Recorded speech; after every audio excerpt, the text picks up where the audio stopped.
নমস্কার, আমি আনন্দ শাস্ত্রী এবং আপনারা দেখছেন অ্যাস্ট্রো টিপস।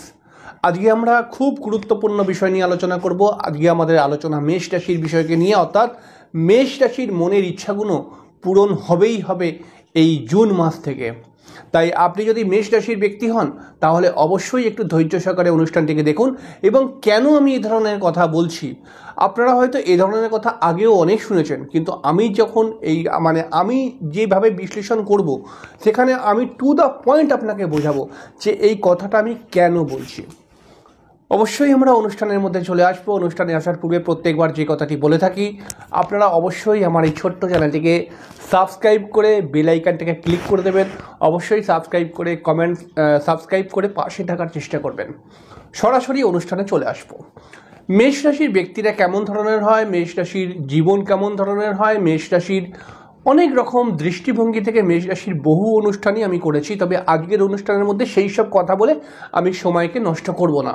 আমি টু দ্য পয়েন্টে চলে আসবো, অর্থাৎ মেষ রাশির মনের ইচ্ছাগুলো পূরণ হবেই হবে এই জুন মাস থেকে। এবার এই জুন মাস থেকে ইচ্ছাগুলো পূরণ হতে শুরু করবে। কারুর ক্ষেত্রে ছক যদি দুর্বল থাকে সেখানে জুলাই হতে পারে, তো আগস্ট হতে পারে, এরকম একটা ব্যাপার কিন্তু থাকবে। তবে মেষ রাশির এই জুন মাস থেকে কিন্তু সময়টা বিশেষ শুভ হয়ে গেল। তো কেন বলছি এই কথাটা, একটুখানি লজিকের সাথে বোঝার চেষ্টা করুন। আমরা প্রত্যেকে জানি যে মেষ রাশির 2023 থেকে 2024 মে মাসের আগে অবধি বৃহস্পতি মেষ রাশির মধ্যে অবস্থান করছিল। বৃহস্পতি মেষ রাশির মধ্যে অবস্থান করার সময় আমরা বহু মানুষই বহু জ্যোতিষীও কিন্তু এই বিষয়ে আলোচনা করেছিল মেষ রাশি অত্যাধিক ভালো ফল পাবে। কিন্তু শুধুমাত্র বৃহস্পতি নয়, আরও আমাদের 9টি গ্রহ রয়েছে, তার মধ্যে 2-4টি গ্রহকে তো বিশেষ প্রাধান্য দেওয়া হয়।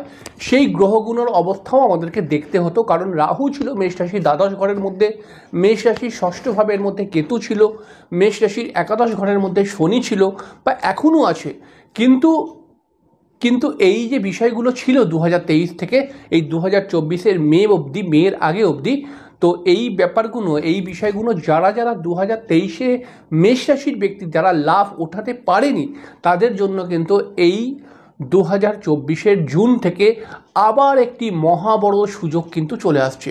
তাই আপনি যদি মেষ রাশির ব্যক্তি হন তাহলে পারে এই জুন থেকে বাদবাকি সময়টা, মানে পরবর্তী সময়গুলো, বিশেষ করে জুন থেকে 3টে মাস খুব ভাইটাল হয়ে যাবে মেষ রাশির জন্য। কেন বলছি এই কথা, খুব লজিকের সঙ্গে বোঝার চেষ্টা করবেন। তাহলে আপনারা যদি 2023 লাভ ওঠাতে না পারেন তাহলে এই সময়টাকে আপনারা বরবাদ করবেনই না। অনুষ্ঠানটির সমগ্র বিষয় নিয়ে আলোচনা করার আগে কেন আমি বলছি আপনার মনের ইচ্ছাগুলো পূরণ হবে, এই বিষয়ে জানার আগে আরও একটি বাস্তবিক কথাকে জেনে রাখুন। এই কথাটি না জানলে পারে কিন্তু বিষয়টা একটুখানি অসম্পূর্ণ থেকে যাবে। দেখুন, প্রত্যেক জ্যোতিষী শুধুমাত্র গ্রহের ওপর ডিপেন্ড করে কথাবার্তা বলে, এবং প্রত্যেক জ্যোতিষী তার গ্রহের ওপরে, অর্থাৎ এখন বর্তমান আকাশে যে গ্রহের গোচর আছে সেই গোচরের ওপর ডিপেন্ড করে তারা বিভিন্ন ক্যালকুলেশন করে সঠিক ইনফরমেশন দেওয়ার চেষ্টা করে, সঠিক ব্যাখ্যা তুলে দেওয়ার চেষ্টা করে, এবং সেখান থেকে আপনাদেরকে বোঝায় যে আপনাদের সব ভালো সব ভালো সব ভালো। কিন্তু আমি শুধুমাত্র একটা এমন লোক যে কিন্তু গ্রহের ওপরে তো অবশ্যই বিশ্বাস করে কথাবার্তা বলি, কিন্তু তার সঙ্গে সঙ্গে বাস্তবিক জীবনটাকেও কিন্তু আমি খুব বেশি খেয়াল রাখার চেষ্টা করি বা বোঝার চেষ্টা করি। যদি আপনি জীবনকে পরিবর্তন করতে চান তাহলে কয়েকটি গুণ আপনার মধ্যে থাকা অবশ্যই দরকার, তবেই কিন্তু গ্রহ আপনাকে সাথ দেবে, গ্রহ আপনার সঙ্গে আপনাকে এগিয়ে নিয়ে যাওয়ার চেষ্টা করবে, নচেত কিন্তু আপনি সমস্যার মধ্যে পড়বেন বারবার। তাহলে কি কি গুণ থাকা দরকার? প্রথম নম্বর কথা হচ্ছে প্রচণ্ড চেষ্টা আপনার মধ্যে প্রথম থাকা দরকার। দ্বিতীয় নম্বর কথা হচ্ছে কোথাও কোথাও প্রচণ্ড ধৈর্যবান আপনাকে হতে হবে। 3 নম্বর কথা হচ্ছে মেষ রাশির মানুষ যেহেতু আপনি, তাই আপনি হুটহাট করে মাথা গরম করে ফেলেন, তাহলে মাথাটাকে ঠান্ডা রাখার চেষ্টা করবেন। 4র্থ নম্বর বিষয় হচ্ছে যে মেষ রাশির মানুষরা প্রচণ্ড চঞ্চল প্রকৃতির হয়, এবং তারা কিন্তু আবার একটু মাঝে মধ্যে, খুব সবসময় নয়, মাঝে মধ্যে একটু অলসতা প্রিয় হয়ে যায়, মানে করবো এরকম একটা টাইমিংয়ের একটা ব্যাপার কিন্তু ক্রিয়েট হয়ে যায়। তো এই ব্যাপারের গুলো কিন্তু ঠিক করতে হবে। আরও একটি বিশেষ কথা মাথায় রাখতে হবে, যদি আপনি জীবনকে পরিবর্তন করতে চান তাহলে পারে আপনার মধ্যে সেই জোশ কিন্তু থাকতে হবে। আপনার মধ্যে অবশ্যই লড়াই করার ক্ষমতা রয়েছে, কিন্তু আপনি কখনো কখনো মানসিকভাবে দুর্বল হয়ে পড়েন, তাই মনটাকেও কিন্তু একটু শক্ত করতে হবে। বাদবাকি কিন্তু গ্রহ যদি এইগুলো করতে পারেন, গ্রহ আপনাকে সম্পূর্ণভাবে ফলটা দিতে পারে।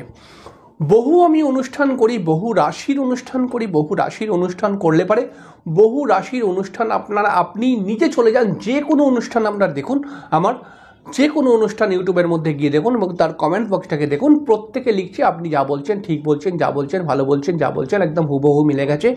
কিন্তু কয়েকজন লিখছে যে দাদা আপনি যেটা বলছেন সেটা তো আমার জীবনে হচ্ছে না, আমি তো অনেক সমস্যার মধ্যে পড়ছি। সমস্যার মধ্যে পড়ার একটি মাত্র বড় কারণ সেটা হচ্ছে যে আপনি চেষ্টা করছেন না, আপনি যে নিজেকে পরিবর্তন হতে দিচ্ছেন না, মানে নিজেকে একটা জায়গায় দেখতে হবে যে আমি এই জায়গায় দেখতে চাই নিজেকে, সেইটা যতক্ষণ না আপনি মনে ভাববেন, যতক্ষণ না আপনার ভেতর থেকে খিদে পারবে, ততক্ষণ ধরে কিন্তু বড় পরিবর্তন হতে পারে না। শুধুমাত্র আপনার বাবা মা আপনাকে বলছে কর কর কর কর কর, বা আপনি পরিস্থিতির চাপে বারবার মনে করছেন যে হ্যাঁ করতে হবে করতে হবে করতে হবে, এইটুকানি কিন্তু পরিবর্তনের জন্য এনাফ নয়। পরিবর্তনের জন্য কিন্তু আরও অনেক কিছু দরকার। সবথেকে বড় দরকার যে আমি নিজেকে কোথায় দেখতে চাইছি, আমার মানসিক জোরটা কত বেশি রয়েছে। এবারে আমরা গ্রহের স্থিতি নিয়ে আলোচনা করব। আমরা জানি 1 মে থেকে বৃহস্পতি বৃষ রাশির মধ্যে চলে এসছে, অর্থাৎ মেষ রাশির ঠিক দ্বিতীয় ভাবের মধ্যে চলে এসছে, এবং বৃষ রাশির মধ্যে বৃহস্পতি কম বেশি এই বছরটা পুরোই থাকবে। মধ্যিখানে কয়েকদিন বক্রি হয়ে যাবে, তবে এই বছরের লাস্টের দিকে কিন্তু বৃহস্পতি বক্রি হবে। তো আমরা সেটাকে মাথায় রাখলাম। আচ্ছা, মেষ রাশির ঠিক দ্বাদশ ঘরের মধ্যে রাহু বসে রয়েছে। রাহু বসে ঠিক তার বক্র দৃষ্টি দিয়ে রাহু কিন্তু মেষ রাশির অষ্টম ভাব এবং মেষ রাশির চতুর্থ ভাবের উপরে একটা প্রভাব রেখেছে, এবং যার ফলে কিন্তু মেষ রাশির প্রচণ্ড মানসিক টেনশন, পরিবারের লোকজনদের সঙ্গে মাঝে মাঝে মনোমালিন্য, এবং যারা ছোট ছোট বাচ্চা ছেলেমেয়েরা রয়েছে তাদের পড়াশোনার মধ্যে একটি আলাদা রকমভাবে চঞ্চলতা দেখতে পাওয়া যাচ্ছে। ছোট ছোট বাচ্চা ছেলেরা মোবাইলের প্রতি প্রচণ্ড অ্যাট্রাক্টিভ হয়ে যাচ্ছে, অর্থাৎ মোবাইলটাকে একটু বেশি ঘাঁটাঘাঁটি করছে।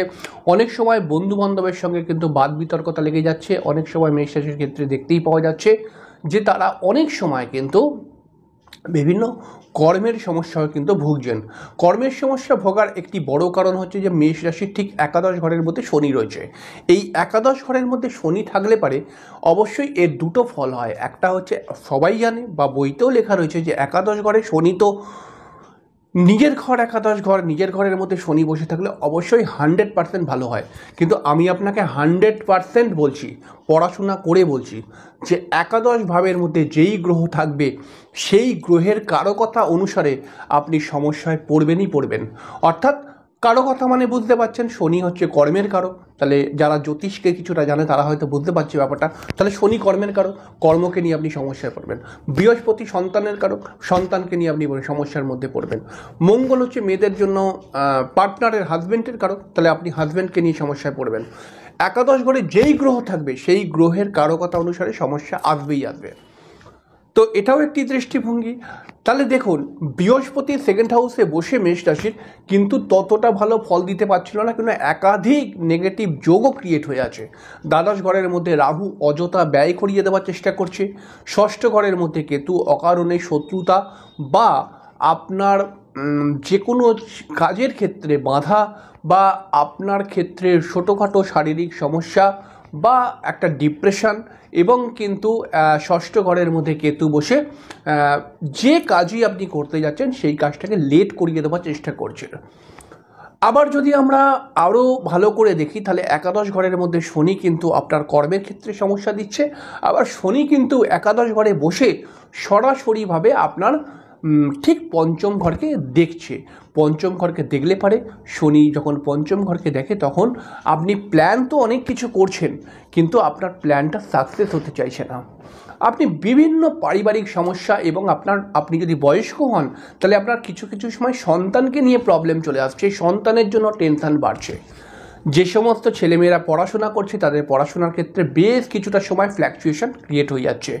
পঞ্চম ঘরের মধ্যে শনির দৃষ্টি থাকার ফলে আপনি যদি প্রেম করেন তাহলে প্রেমের মধ্যে সমস্যা, এবং পঞ্চম ঘরটি আমরা জানি যে বিবাহিত জীবনের জন্য খুব গুরুত্বপূর্ণ। তাহলে আমরা কম বেশি বলতেই পারি যে মেষ রাশির বহু মানুষ, অর্থাৎ সব মেষ রাশি আমি বলছি না, মেষ রাশির বেশ কিছু জায়গায় কিন্তু মেষ রাশির বিবাহিত জীবনেও সমস্যা আসছে, বা তারা ওয়াইফ বা পার্টনারকে নিয়ে টেনশনের মধ্যে রয়েছে।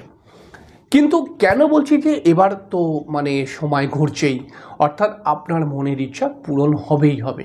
তার একটি বড় কারণ, এই বড় কারণটা মানে অনেক বড় ফল আপনাকে দেবে। তাই আপনি যদি একটু প্রচেষ্টা করেন তাহলে কিন্তু ফল পাবেন। কিন্তু আবার বলছি, যদি আপনি বিছানার মধ্যে ঘরে বসে মনে করেন যে আমার কাছে ফল চলে আসবে, কোনো দিন কোনো গ্রহ তার যতই ভালো হোক তাকে ফল দিতে পারবে না। তাহলে আপনাকে চেষ্টা করতে হবে, এবং আপনি চেষ্টা করুন, দেখুন আপনি সফলতার জন্য, উন্নতির জন্য, প্রোগ্রেসের জন্য চেষ্টা করুন। দেখুন আপনার মনের ইচ্ছাগুলোকে পূরণ করার জন্য চেষ্টা করুন, আপনি চেষ্টা করে লাভ পাবেনই পাবেন। কারণ কেন বলছি কথা, কারণ আপনার রাশির ঠিক দ্বিতীয় ঘরের মধ্যে বৃহস্পতি অপেক্ষা করছিল যে এতগুলো নেগেটিভ যোগ যদি একটা পজিটিভ ভাইব্রেশন পাই আমি দিতে শুরু করে দেবো। তাহলে পজিটিভ ভাইব্রেশন বৃহস্পতি পারছিল না, কিন্তু এবার থেকে পাবে। কেন পাবে? কারণ 1 জুন থেকে মঙ্গল, মেষ রাশির অধিপতি মঙ্গল, সে কিন্তু মেষ রাশির মধ্যে ঢুকে গেছে। মেষ রাশির মধ্যে ঢুকে যাওয়ার ফলে মঙ্গল কিন্তু মেষ রাশির অধিপতি, তাহলে পরে মঙ্গল কিন্তু সব থেকে বেশি যে আপনার মানসিক দুর্বলতা ক্রিয়েট হয়ে যাচ্ছিল, আপনি ফ্ল্যাকচুয়েট হয়ে যাচ্ছিলেন, আপনার মধ্যে কনফিডেন্সটা লো হয়ে গেছিলো, সেটা আপনাকে বাড়িয়ে দেবে। এবং যেই বাড়িয়ে দেবে সঙ্গে সঙ্গে বৃহস্পতিও কিন্তু আপনাকে অর্থের ঘরে বসে রয়েছে। তাহলে পরে প্রথমে একটুখানি টানাপোড়েন বা এদিক ওদিক হলেও আপনার আস্তে আস্তে আস্তে আস্তে অনেক প্রবলেম সলভ করবে বৃহস্পতি। মেষ রাশির মধ্যে মঙ্গল এসে যাওয়ার ফলে মেষ রাশির মানুষদের ক্ষেত্রে হয়তো কিছু কিছু মানুষের মাথা গরমের প্রবণতা আপনারা জুন মাস থেকে দেখতেই পাবেন। আপনি যদি মেষ রাশির ব্যক্তি হন দেখবেন কি জুন মাস থেকে আপনার মাথা গরমের প্রবণতা, বা আপনার মাঝে মধ্যে মায়ের সঙ্গে একটুখানি বন্ডিং প্রবলেম হয়ে যাচ্ছে, বা আপনার একটা একটা একটা মানে আপনি চিন্তা করছেন কিন্তু করতে পারছেন না, এর জন্য যে একটা মানসিক ব্যথা হয় না, মানুষ মানে একটা সমস্যা, মানে কি ব্যাপারটা বলতে পারছি না, কথাটা আমার ঠিক মনে পড়ছে না, তো এরকম ধরনের প্রবলেম। তো এইগুলো কিন্তু আসলে এগুলো হবে, কিন্তু তার সঙ্গে সঙ্গে বৃহস্পতি আপনাদের আসল ফল দেবে এবার। অর্থাৎ মঙ্গলের যে 4 মাস ধরে যে ঘুরবে মঙ্গল, অর্থাৎ মঙ্গলের গোচরটা যে হবে, অর্থাৎ মেষ রাশির মানুষ যদি আপনি হন তাহলে এই যে সামনের 4টি মাস যাচ্ছে, এই 4টি মাসের মধ্যে মঙ্গল কিন্তু আপনার মানসিক ইচ্ছাকে পূরণ করে দেবে। কিন্তু একটা কথা খেয়াল রাখবেন, মঙ্গল কিন্তু চন্দ্রের সঙ্গে যখন বসে তখন কিন্তু অনেক জায়গায় মঙ্গল বাদ বিতর্ক, লড়াই ঝামেলার মধ্যে ঢুকিয়ে দেয়। বর্তমান সময়ে রাজনৈতিক একটা পরিবেশ চলছে, রাজনীতির পরিবেশ চলছে, আপনারা জানেনই। তো সেই ক্ষেত্রে আপনারা কিন্তু বেশ কিছু জায়গায় সাবধান থাকার চেষ্টা করবেন যদি আপনি মেষ রাশির ব্যক্তি হন, কারণ কোনো ঝুট ঝামেলা জড়িয়েও দিতে পারে মঙ্গল। তবে ভয়টা অনেকটা কম রয়েছে, কারণ বৃহস্পতি বড় সাপোর্ট আপনাদেরকে দিয়েই যাবে। অবশ্যই কিন্তু এই যে মঙ্গল এলো, এই মঙ্গল কিন্তু রাশির মধ্যে থেকে সরাসরি তার চতুর্থ দৃষ্টি ঠিক চতুর্থ ভাবের মধ্যে গিয়ে পড়বে। অর্থাৎ রাশির চতুর্থ ভাব, রাশির চতুর্থ ভাব মানে হচ্ছে যে মনের ঘর। তাহলে মঙ্গল রাশির অধিপতি, সেই রাশির অধিপতি যখন চতুর্থ ভাবকে দেখে তখন কিন্তু মনের মধ্যে অনেক রকম ইচ্ছাও তৈরি করে, এবং সেই ইচ্ছাকে পূরণ করারও চেষ্টা করবেন, সেই উদ্যম আপনার মধ্যে চলে আসবে। আপনি প্র্যাকটিক্যালি দেখবেন যে এতদিন ধরে যেমন চলছিল তার থেকে অনেক অনেক বদল হবে কিন্তু এই 2024 জুন থেকে আগস্ট মাসের শেষ অবধি। এবং এর মধ্যে যতটুকু আমি মনে করছি যে আপনি যদি নিজের পরিবর্তন করতে চান 100% আপনার পরিবর্তন হয়ে যাবে, কারণ মঙ্গল চতুর্থ ঘরে দৃষ্টি দেবে। চতুর্থ ঘরে দৃষ্টি দিয়ে কিন্তু আপনার বেশ কিছু মনের ইচ্ছা পূরণ করাবে, পরিবারের মধ্যে একটা সুখ শান্তির বাতাবরণ তৈরি করে দেবে, কারণ মঙ্গলটি কিন্তু বৃহস্পতির দ্বারা প্রভাবিত হয়ে রয়েছে। ঠিক মঙ্গলের দেখুন, আমরা যখন বলি জ্যোতিষশাস্ত্রের মতে যে চন্দ্রের আশেপাশে যেই গ্রহ আছে সেই গ্রহরা চন্দ্রকে একটি প্রভাব দেয়। তাহলে পরে এই লজিকটা খুব সামান্য লজিক, কিন্তু খুব গুরুত্বপূর্ণ। যেই গ্রহ বসে রয়েছে তার আশেপাশে যেই গ্রহগুলো থাকে সেই গ্রহগুলো ওই মধ্যিখানের গ্রহটিকে প্রভাব দেয়। তাহলে মঙ্গল যেখানে বসে রয়েছে তার একদিকে রাহু বসে রয়েছে, আর একদিকে কিন্তু বৃহস্পতি বসে রয়েছে। তাহলে রাহু বৃহস্পতি দুজনেই প্রভাব দিচ্ছে মঙ্গলকে। তাহলে এর ফলে কি হবে? এর ফলে হবে আপনার বিবাহিত জীবনে বেশ কিছুটা সময় কিছু বন্ডিং প্রবলেম ক্রিয়েট করতে পারে, বা ওয়াইফের কিন্তু শারীরিক সমস্যা ক্রিয়েট করে দিতে পারে। কিন্তু ওইগুলো অন্য পার্ট। কিন্তু এই মঙ্গল আপনার মনের ইচ্ছাকে পূরণ করবেই করবে। তাই কোন ধরনের ইচ্ছাকে পূরণ করবে মনের? তাহলে পারে এখানে আরও একটু যেতে হবে, কারণ শনি আপনার একাদশ ঘরের মধ্যে রয়েছে। একাদশ ঘরের মধ্যে শনি থাকলে পারে অবশ্যই শনির একটি নেগেটিভ প্রভাব তো থাকবেই, কিন্তু একাদশ ঘরের মধ্যে শনি কিন্তু পজিটিভ রেজাল্টও দেয়, অর্থাৎ কর্মের সফলতার জায়গায় নিয়ে যায়। তাহলে পারে আপনার কর্মের ক্ষেত্রে একটা সাকসেস জায়গা আসছে। ব্যবসা যারা করছেন তাদের ব্যবসা বৃদ্ধি হবে। যাদের বিবাহ করার শখ রয়েছে তাদের বিবাহের একটি সংযোগ তৈরি হয়ে যাবে। যারা আউট অফ কান্ট্রি বা আউট অফ স্টেট গিয়ে কাজকর্ম করতে চাইছেন তাদের ক্ষেত্রেও কিছু সুখবর আসতে চলেছে। এবং বিশেষ করে যখন শনি তৃতীয় দৃষ্টি দিয়ে মঙ্গলকে দেখবে, মঙ্গল শনি যোগ তৈরি হচ্ছে, এগুলো অন্য লজিক। কিন্তু এটা মানতেই হবে যে রাশির অধিপতিকে একাদশপতি দুজনে একদম সম্পর্ক করে নিয়েছে, অর্থাৎ রাশির অধিপতি এবং একাদশপতি সম্পর্ক। তাহলে এর ফলে কিন্তু আপনার মনের থেকে যে ইচ্ছাগুলো তৈরি হবে সেই ইচ্ছাগুলো, যদি আপনার জন্মছক খুব খারাপ না হয়, আপনি প্র্যাকটিক্যালি দেখবেন যে 2024 জুন থেকে আপনার মনের ইচ্ছা পূরণ হতে শুরু হয়ে যাবে।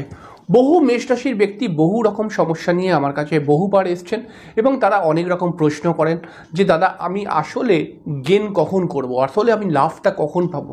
তাহলে কথার অ্যান্সার, বা আমি তাদেরকেও বলেছি যে আপনারা কিন্তু জুন থেকে আগস্টের মধ্যে বা আগস্টের শেষের মধ্যে, জুন জুলাই আগস্ট মানে এই 3টে মাস, টোটাল 3টে মাস, এর মধ্যে কিন্তু আপনারা লাভ পাবেন।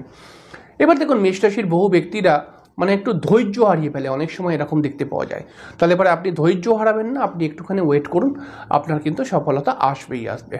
তাহলে পরে এই কারণে, অর্থাৎ এই ট্রানজিটগুলো, আমি আরও অনেকগুলো গ্রহের ট্রানজিট বললাম না, কিন্তু এই ট্রানজিটগুলো আপনাকে কিন্তু অবশ্যই লাভ দিয়ে দেবে, এবং আপনার মনের ইচ্ছা 100% পূরণ হবেই হবে। হ্যাঁ, এটা হাওয়াতে কথা নয়, এটা একদম প্র্যাকটিক্যালি দেখে নেবেন।